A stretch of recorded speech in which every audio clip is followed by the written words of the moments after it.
Hey, I'm Taylor Craig. I'm Ryan Keelan. I'm Alex Lisa. Welcome to the Pucking Panthers podcast, where we don't give a puck.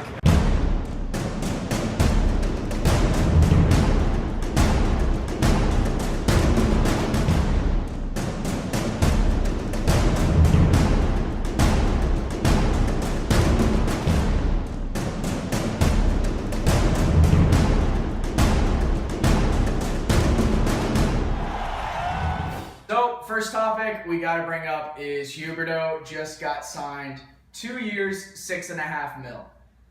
What's At least 2 years.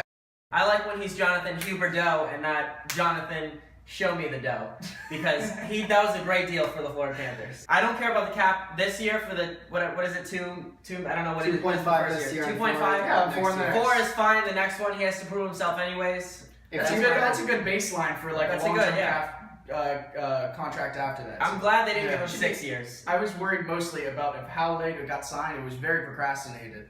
I was worried about the teammates and what the teammates are going to think about this kid who's suddenly becoming the center of attention right up to training camp. And, you know, he's still young. He's definitely not a leader on this team yet. Huberdeau? Huberdeau is not a leader on the team yet. He leaded in points. These guys might end up getting critical of him and be like, dude, Yager keep was your pretty business excited. away from us. I saw he was offered 6 years, and then it went down to 3, and then it went down to 2, and they were working on the years. That's why it didn't get done. I'm happy. Huberdeau and his agent Walsh wanted 2 years. In a sense, we have him locked up for 4 years because he's a restricted free agent after 2, and then you basically have him until he's 27. What do you guys think about the term and the price? Honestly, what do you think? I think we stole Huberdeau for that price. I guess you can say we stole him. 2.5 that's a really low price. He led the team with 50-something points. Yeah. I mean, if he can do that again, it's obviously a huge steal at $2.5 million for this year, and then next year $4 million. He's only going to get better. I think he's going to be better than 50 points. That's why they give him 2 years. But you know what you're going to get from Huberdeau, but you don't know if he's going to go above that. Like say, how many points would he need if you were going to give him 5.5 a year? 70. 70, yeah. So we don't know if he can get to that. He'll get at least 20 goals. He only got 15 goals. He'll get 45, 50, 55 points every year. You know that. But will he get 70 points and be a third overall pick? Yeah. Which is, I think, expectations play into that. Like, I think that's something you're going to see in his second season in his contract. Florida Panthers players gathered at Panthers Ice Den. Pucking Panthers podcast was there to get some highlights of their scrimmage in preparation for the preseason.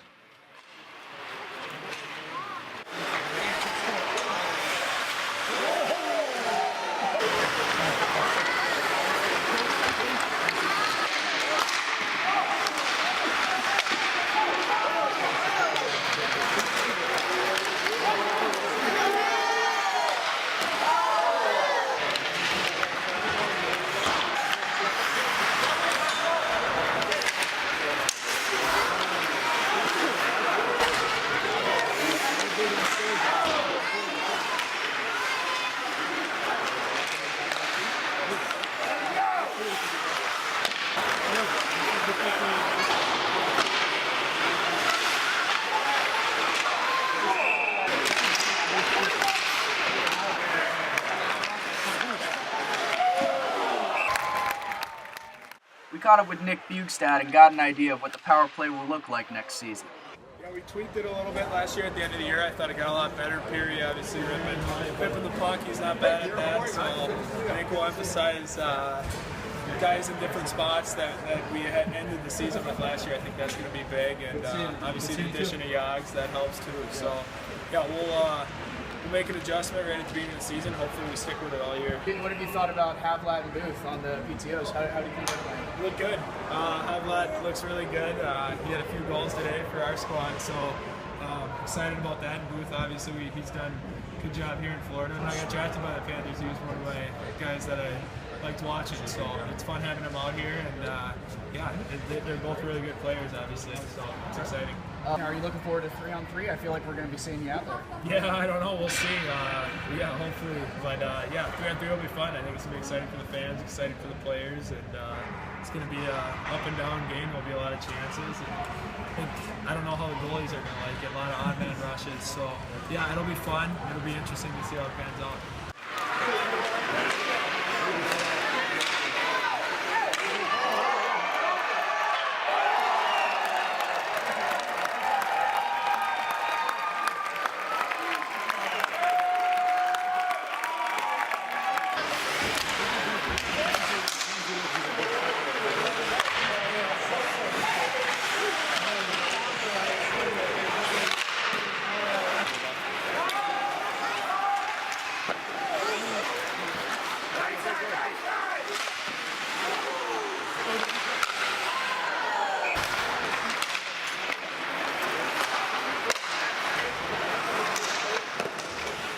While Bjugstad led the team in goals last season, his season was abruptly ended by a back surgery. Gerard Gallant answers some questions about the health of Nick Bjugstad's back. Nick was playing outstanding. He's having a great season, and to lose him down the stretch was big for a hockey team. I mean, it definitely hurt us a lot. But again, he's 100% now, and he looks really good at camp. So, he's moving on from that. But it was definitely tough.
We have two current NHLers that want a better shot with a team down south. That's Martin Havlat and an old Panther favorite, David Booth. I don't understand why we gave up boys and signed David Booth and Havlat. I just don't get it. Ryan, what do you think about David Booth? Competition. That's the only thing it's for. You don't think either of them have a shot at making They do, but they're just to push Grimaldi, push Trocheck, push Howden, push Kraus. That's what it's for. Because they know they see their stats, they see how they play, they can put up points. Dave? And undeniable. they could contribute on the team, but I would rather have a young guy. I would rather have those four that I said. But undeniably, it's going to bring out more competition. Sure, that's why he brought But them on. do you think either of them will actually beat out one of those young guys on the team? You don't think It's just Booth for will beat competition. them? Okay. Booth will probably take a two-way contract. I'd like to have him in the minors in case these young guys just flat. Booth is someone, I think Booth would be kind of cool to bring back, not only for the fans, but also he could be a good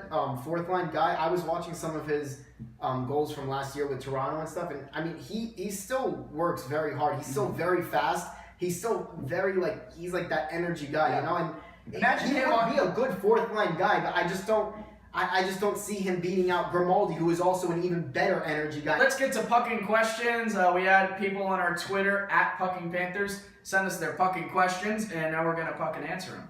At Ryan Keelan says, "What is the highest score you guys have ever gotten in bowling?" Ryan, That's a great question. Ryan, what's your I highest got score? 134. Funny I'm you proud should- of that. funny- I'd say I'm like 150, I think. Funny you should mention that.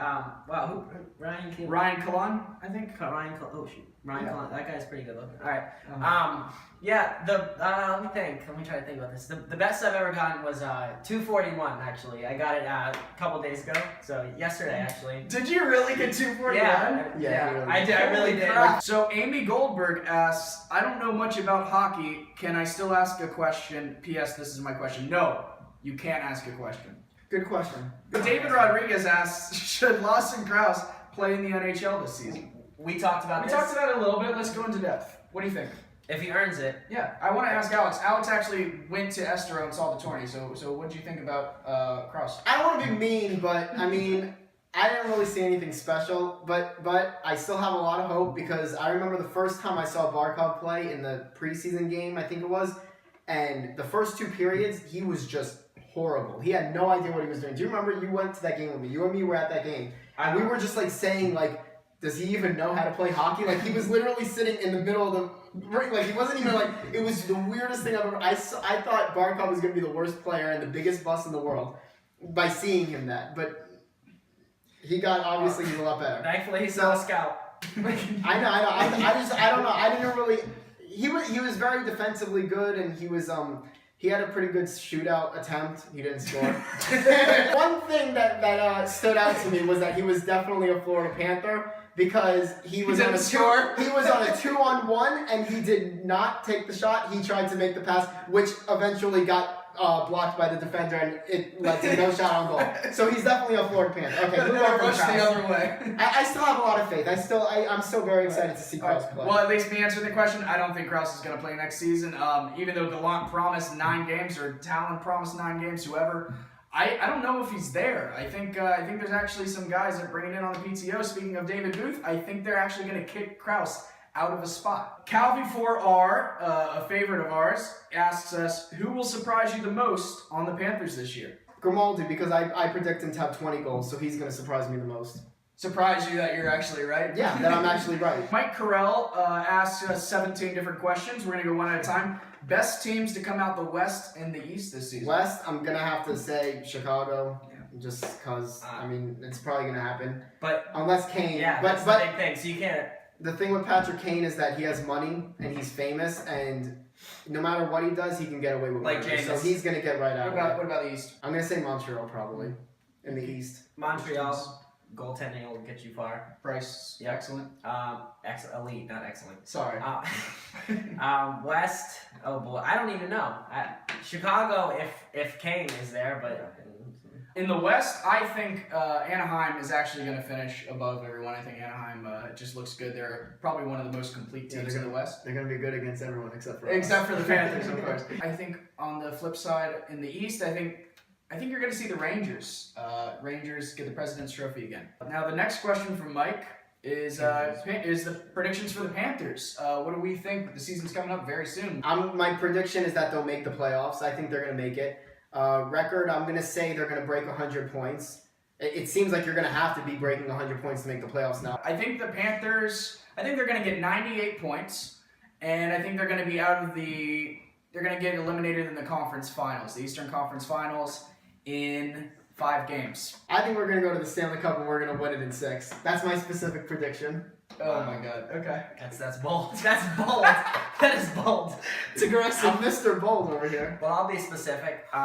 Luongo goes down in February with a knee injury, and let's say Barkov hurts his shoulder in like December, and we miss the playoffs by like 10 points.